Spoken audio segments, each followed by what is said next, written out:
Hi అండి. Welcome to my channel. ఈరోజు నేను మీకు పరిచయం చేస్తున్న కర్రీ పేరేంటి గోంగూర మిల్ మేకర్ కూర.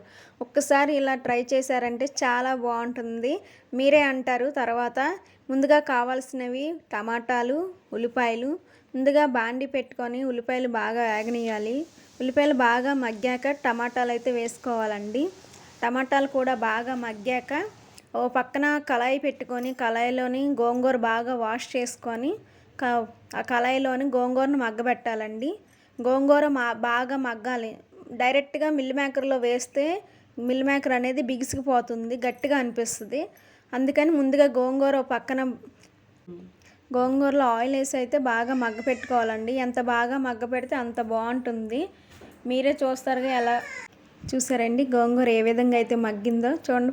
పచ్చల్లాగా అనిపిస్తుంది కదా. గోంగూరను అయితే ఈ విధంగా అయితే మగ్గబెట్టుకొని పక్కన పెట్టుకోవాలండి. ఓ పక్కన వేడి నీళ్ళు పెట్టుకొని మిల్ మేకర్లను అయితే వేడి నీళ్ళు వేసి కాసేపు నానబెట్టి వడగట్టుకోవాలండి. ఈ పక్కన బాణీలోని ఉల్లిపాయలు టమాటాలు బాగా మగ్గిపోయి చూడండి. వడగట్టుకున్న మిల్ మేకర్లను అయితే టమాటాల్లో వేసేసి బాగా కలుపుకోవాలండి. అటు ఇటు కలుపుకున్న తర్వాత దాంట్లో కావాల్సినవి అయితే వేసుకోవాలి. ముందుగా కారం, పసుపు, అల్లం వెల్లుల్లి పేస్ట్, గరం మసాలా, ధనియాల పొడి, సాల్ట్ అన్నీ వేసుకోవాలండి. నేనైతే ఇక్కడ కల్లుప్పు తీసుకున్నాను. మీకు సాల్ట్ అవైలబుల్గా ఉంటే సాల్ట్ మాత్రం మీరు వేసుకోవచ్చు. అన్నీ వేసుకున్న తర్వాత బాగా కలుపుకోవాలండి. మిల్ మేకర్లకి బాగా పట్టేలాగా అటు ఇటు బాగా కలుపుకొని మిల్ మేకర్లకు బాగా పట్టించాలండి. అప్పుడే మిల్ మేకర్లకు పడితే మిల్ మేకర్లు కూడా మంచి టేస్ట్ అనేది వస్తుంది. ఇప్పుడు కొద్దిగా వాటర్ అయితే యాడ్ చేసుకోవాలండి. వాటర్ యాడ్ చేసుకున్న తర్వాత పక్కన మగ్గపెట్టుకున్న గోంగూరను కూడా దీనిలో యాడ్ చేసేసుకోవాలి. గోంగూరని యాడ్ చేసుకొని అటు ఇటు బాగా కలుపుతూ దగ్గరికి అయ్యేదాకా మిల్ మేకర్లు అడుగంటకుండా గోంగూర వేసాం కదండి.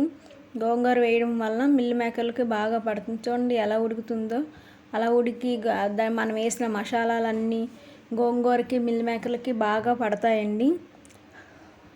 అడుగంటకుండా మిల్ మేకర్లని గోంగూర కలుపుతూ ఉండాలండి. చూడండి ఎలా వచ్చిందో. మధ్య మధ్యలో చూస్తూ ఉండాలండి. దగ్గరికి అయితే ఇంకా బాగుంటుంది కర్రీ అనేది, మంచి టేస్ట్ వస్తుంది. చూడండి పొగలుగా ఎలా వస్తుందో. మీరు కానీ ఒకసారి ఇలా ట్రై చేశారంటే చాలా బాగుంటుందండి. ఫైనల్గా కర్రీ అయితే దగ్గరికి అయిపోయిందండి. పైన కొత్తిమీర జల్లుకుంటే వేడివేడిగా గోంగూర మిల్ మేకర్ కర్రీ అయితే రెడీ అండి. Please like, share, comment, subscribe. Thank you.